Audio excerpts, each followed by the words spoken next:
पिछले वीडियो में हम लोगों ने प्रेजेंट इंडेफिनिट का अफर्मेटिव और नेगेटिव सेंटेंस को देख लिया था, साथ में उसके रूल वगैरह भी देख लिए थे। हमें प्रेजेंट इंडेफिनिट का पहचान पता है, तो चलिए अब हम लोग देखते हैं कि इंट्रोगेटिव सेंटेंस अब इस वीडियो में हमें पढ़ना है। इंट्रोगेटिव सेंटेंस जो होते हैं वो दो तरह के होते हैं, एक होता है ओपन क्वेश्चंस और एक होता है क्लोज क्वेश्चंस। ठीक है, तो देखिए इसका रूल क्या होता है। इंट्रोगेटिव सेंटेंस का रूल क्या होता है, इसमें क्या किया जाता है, प्रश्न पूछा जाता है, जैसे कि क्या तुम किताब पढ़ते हो, क्या तुम किताब पढ़ते हो। इसमें बेसिक रूप से प्रश्न पूछा जाता है। ठीक है, और यह दो तरह के होते हैं, एक होता है क्लोज क्वेश्चंस और एक होता है ओपन क्वेश्चंस। क्लोज क्वेश्चंस और एक होता है ओपन क्वेश्चन।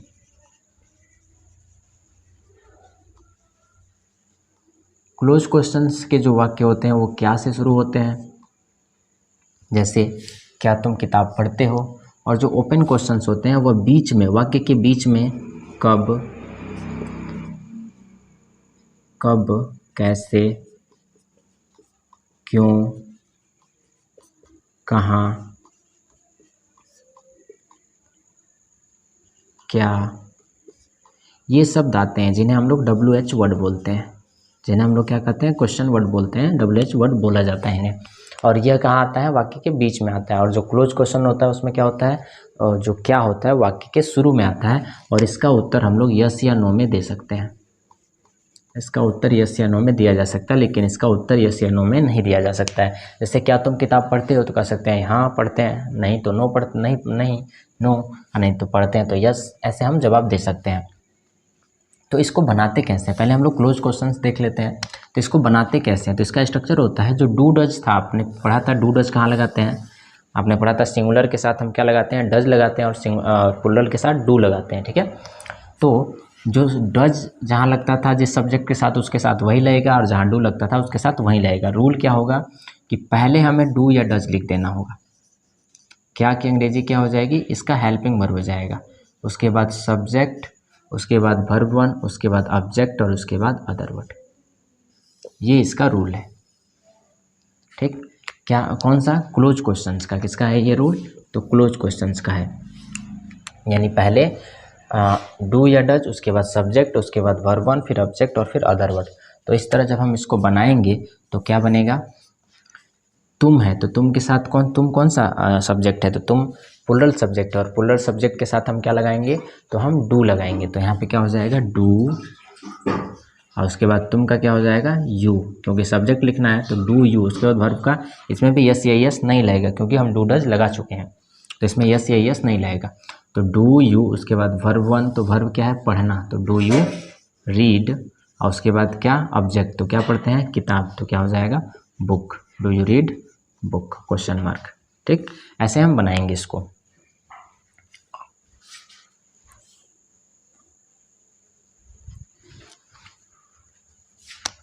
साथ में जब वाक्य के बीच में कब, कैसे, क्यों, कहाँ, क्या, ये सब शब्द आ जाए, ठीक है ना, तो वह ओपन क्वेश्चन हो जाता है। और उसका जो रूल होता है वह क्या होता है, पहले हम WH वर्ड की स्पेलिंग लिख देते हैं, यानी WH, उसके बाद डू या डज, उसके बाद सब्जेक्ट, और उसके बाद वर्ब वन, उसके बाद ऑब्जेक्ट, और उसके बाद अदर वर्ड। ये रूल होता है इसका, जब वाक्य के बीच में कब, क्या, क्यों, कैसे आ जाए। तो जैसे मान के चलिए कहें कि वह क्यों किताब पढ़ता है, वह क्यों किताब पढ़ता है, वह क्यों किताब पढ़ता है। तो जब इस तरह आ जाए कि वह क्यों, तो इसमें देखिए वाक्य के बीच में क्यों शब्द आया, तो इसकी अंग्रेजी हमें पहले लिखनी है, तो क्या हो जाएगा, वाई, और उसके बाद फिर क्या लिखना है, डू या डज, किसके अनुसार, सब्जेक्ट के अनुसार। तो सब्जेक्ट क्या है, वह है, तो वह के साथ क्या लगेगा, डू या डज, तो वह सिंगुलर है, यानी ही जो है सिंगुलर है, और ही के साथ क्या लगता है, डज, तो वाई डज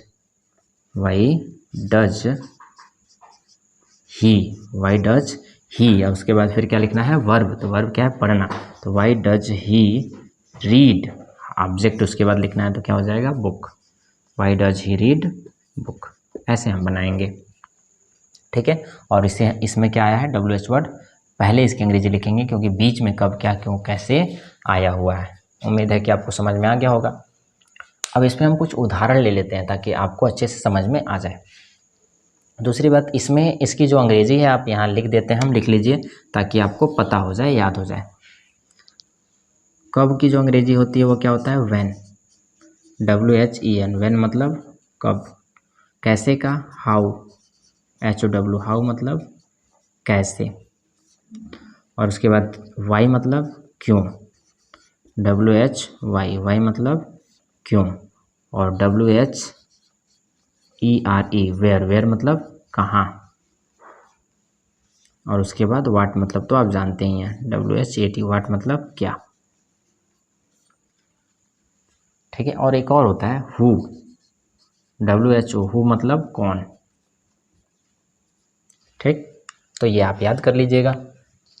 चलिए बाकी हम इस पे और भी देखते हैं। साथ में एक चीज़ और ध्यान दीजिएगा कि जब इसमें नहीं शब्द आ जाए, जैसे कि क्या तुम किताब नहीं पढ़ते हो, या फिर इसमें आ जाए कि वह क्यों किताब नहीं पढ़ता है, नहीं शब्द जब इसमें आ जाए तब हम क्या करेंगे, तब जो आपका नॉट है वह सब्जेक्ट के बाद लगेगा, यानी सब्जेक्ट के बाद यहाँ पे नॉट लग जाएगा।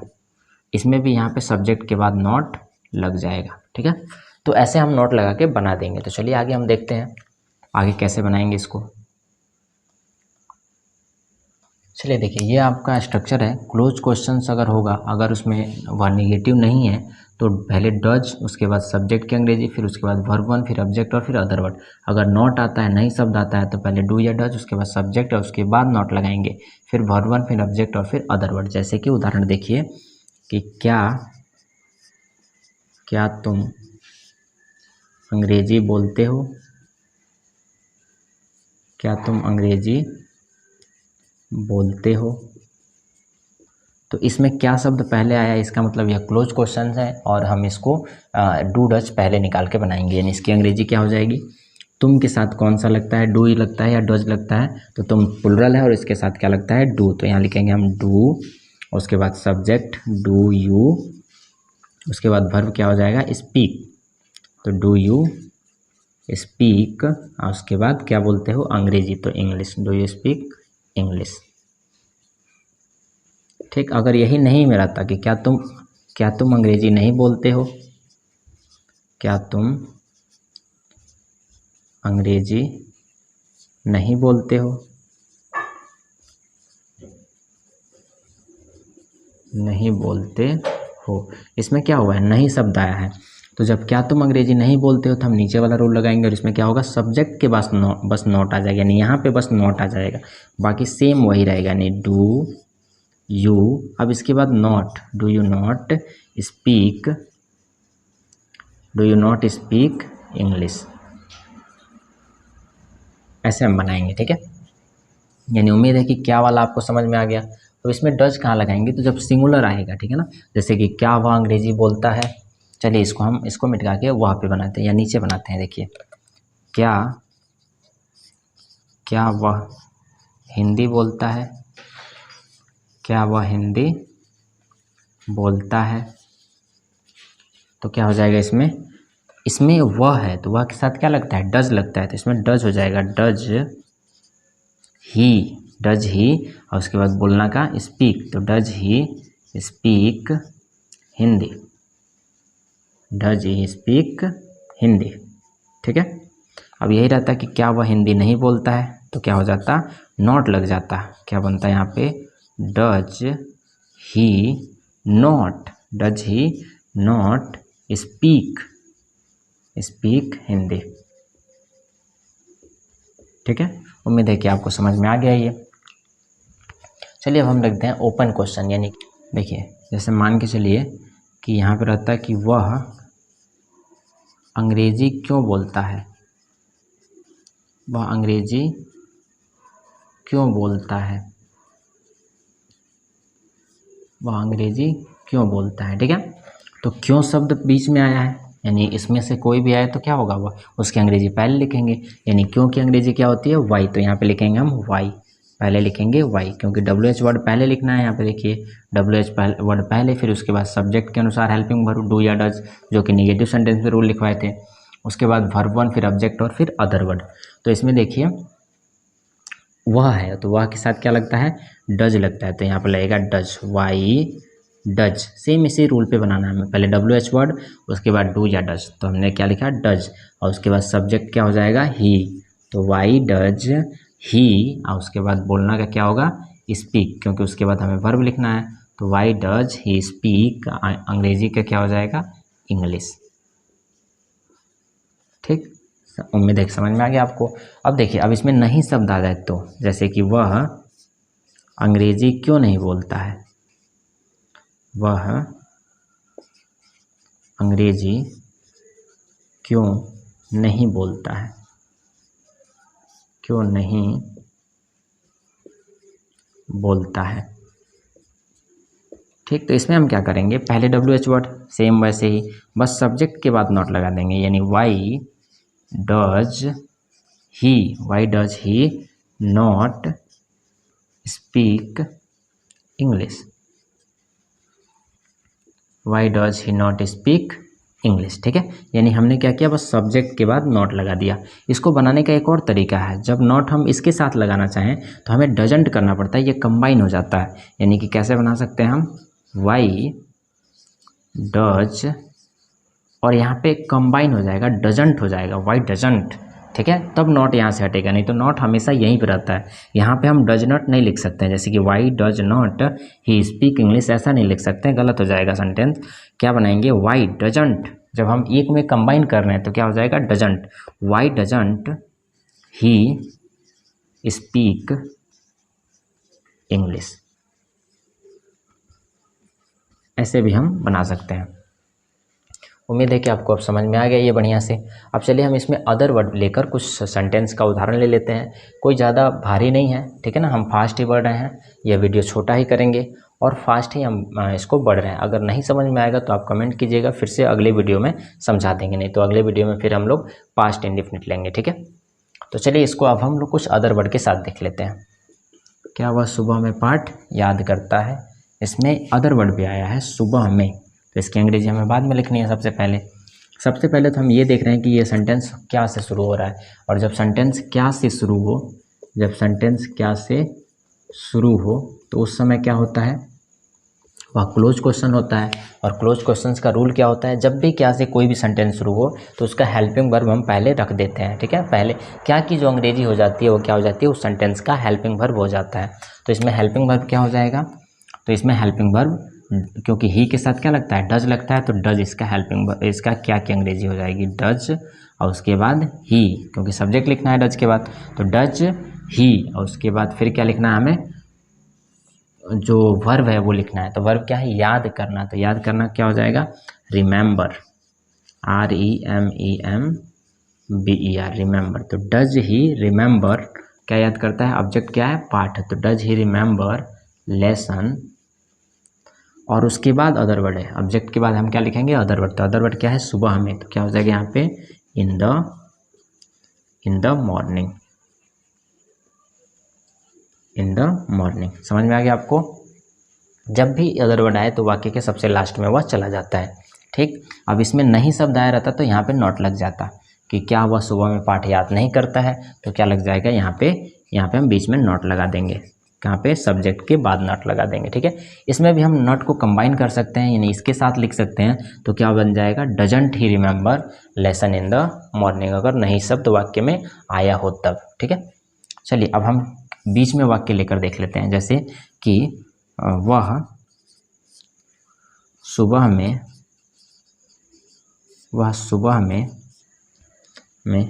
पाठ कैसे याद करता है, वह सुबह में पाठ कैसे याद करता है, वह सुबह में पाठ कैसे याद करता है। तो जब ये हमें बनाना होगा तो क्या होगा, कैसे शब्द बीच में आया है, और कैसे शब्द क्या है WH वर्ड है, इससे सवाल पूछा गया, यानी जिस शब्द से सवाल पूछा जाए वह क्या होगा WH वर्ड होगा। तो कैसे से सवाल पूछा गया है तो ये क्या होगा WH वर्ड होगा, और इसकी अंग्रेजी हमें पहले लिखनी है। तो कैसे की अंग्रेजी क्या होगी हाउ। जब भी WH वर्ड आए उसकी अंग्रेजी बिना पूछे हमें वाक्य के सबसे पहले रखना है, और उसके तुरंत बाद क्या आता है हेल्पिंग वर्ब। तो हेल्पिंग वर्ब ही का क्या, ही के साथ क्या होगा डज, तो हाउ डज, यहाँ पे आप देख सकते हैं WH वर्ड के बाद तुरंत हेल्पिंग वर्ब, तो हाउ डज, उसके बाद फिर क्या लिखना है सब्जेक्ट, तो क्या हो जाएगा यहाँ पे हाउ डज ही, और उसके बाद फिर क्या है आपका वर्ब वन। तो वर्ब वन क्या है, इसमें वर्ब क्या है, याद करना। तो क्या हो जाएगा remember, REMEMBER, how does he remember, और क्या याद करता है, पाठ, तो लेसन। उसके बाद अदर वर्ड है, यानी उसके बाद हमें क्या लिखना है, अदर वर्ड, ऑब्जेक्ट के बाद अदर वर्ड। तो यह क्या हो जाएगा, इन द मॉर्निंग,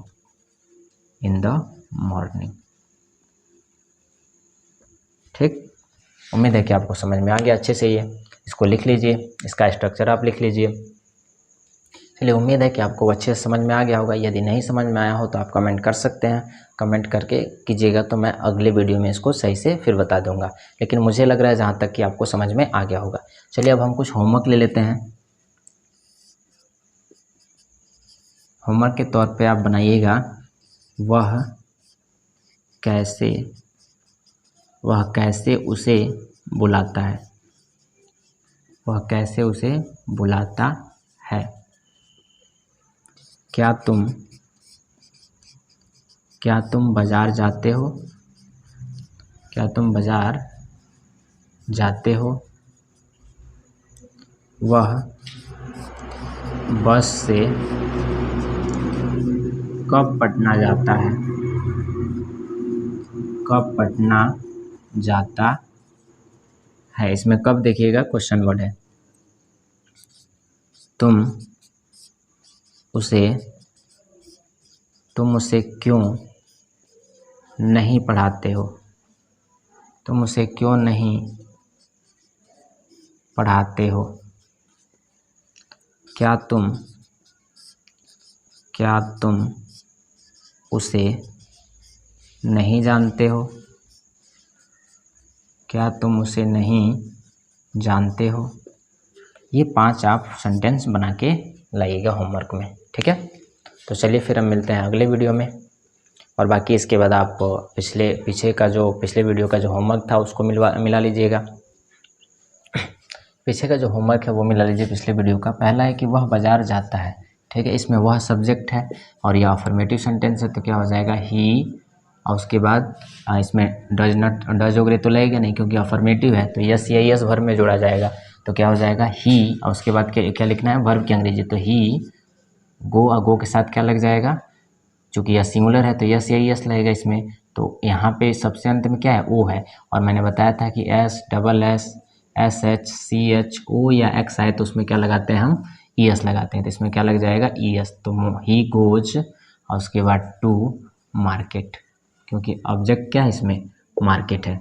दूसरा है उसे मत मारो, तो यह इंपेरेटिव सेंटेंस का है, और मत आया तो पहले इसकी अंग्रेजी लिखेंगे तो क्या हो जाएगा, डोंट, और उसके बाद मारना क्या हो जाएगा, बिट। तो डोंट बिट, और उसे का क्या हो जाएगा, हिम, क्योंकि ऑब्जेक्ट लिखेंगे। इसका रूल क्या होता है, इसका रूल होता है verb plus object plus other word है। डोंट पहले मत आया तो इसमें क्या लग जाता है, डोंट लग जाता है, ठीक है। ये इसका रूल होता है। अगला है कि यहाँ कभी मत बैठिए, इसमें बैठिए यानी अपने से बड़े से कहें तो यह क्या हो जाएगा, प्लीज, और उसके बाद कभी मत का क्या हो जाएगा, नेवर। तो प्लीज नेवर, और उसके बाद बैठना का सिट, प्लीज नेवर सिट, और यहाँ का क्या हो जाएगा, हियर, ठीक। क्योंकि पहले प्लीज लगाएंगे, फिर नेवर, कभी मत आया तो नेवर, और उसके बाद वर्ब क्या है, सिट, वर्ब लिखेंगे, और उसके बाद ऑब्जेक्ट लिखेंगे यहाँ, ठीक है। अब देखिए आगे वे लोग बस से पटना नहीं जाते हैं। तो इसमें यह क्या है, निगेटिव सेंटेंस है और प्रेजेंट इंडिफिनिट का। तो वे लोग बस से पटना नहीं जाते हैं, तो पहले क्या लिखेंगे, दे, और उसके बाद फिर क्या लिखना है हमें, नहीं शब्द आया है तो डू और डज नॉट लगाना है। तो दे क्या है, प्लुरल है, और प्लुरल के साथ क्या लगता है, डू, और इसके बाद नहीं शब्द आया है तो डू नॉट, क्या हो जाएगा, दे डू नॉट, और उसके बाद फिर वर्ब लिखेंगे। तो वर्ब क्या है, जाना, तो जाना क्या हो जाएगा, गो। तो दे डू नॉट गो कहाँ जाते हैं, ऑब्जेक्ट क्या है, पटना। तो they do not go to Patna, और उसके बाद क्या है, अदर वर्ड बस से, तो क्या हो जाएगा, बाई बस, ठीक है। अगला है कि मोहन बच्चों को यह किताब नहीं पढ़ाता है। तो मोहन है तो यहाँ पे हो जाएगा मोहन, और यह क्या है, नाम है, तो नाम के साथ क्या लगता है, नहीं शब्द आया तो डू नॉट डज नॉट लगाना है। तो नाम के साथ क्या लगता है, डज नॉट। तो मोहन डज नॉट और उसके बाद फिर क्या है, पढ़ाना वर्ब है, वर्ब लिखेंगे तो वर्ब क्या हो जाएगा यहाँ पे teach. Mohan does not teach, इसमें यस या यस नहीं लगाएंगे क्योंकि डू या डज लग गया है। तो जब भी प्रेजेंट इंडेफिनिट में निगेटिव और इंट्रोगेटिव हो तो उसमें यस या यस नहीं लगाते हैं। कब लगाते हैं यस या यस? केवल अफर्मेटिव में। तो यहाँ पे क्या हो जाएगा, Mohan does not teach.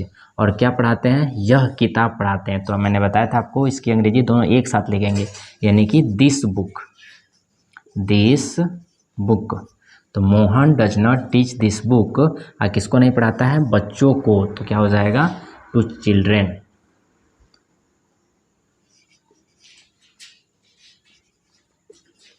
Children, ठीक है, ऐसे हम बनाएंगे।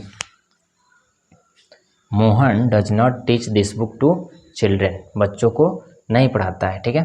इसको हम ऐसे ही बना सकते थे, Mohan does not teach children this book, ऐसे भी हम बना सकते थे इसको। यानी क्या बन सकता था यहाँ पे, Mohan does not teach, Mohan does not teach, और क्या बनेगा, पहले सजीव लिखेंगे यानी कि जो लिविंग थिंग्स है, तो children, Mohan does not teach children, क्या नहीं पढ़ाता है, तो यह किताब, तो दिस बुक, ठीक, ऐसे हम बनाएंगे।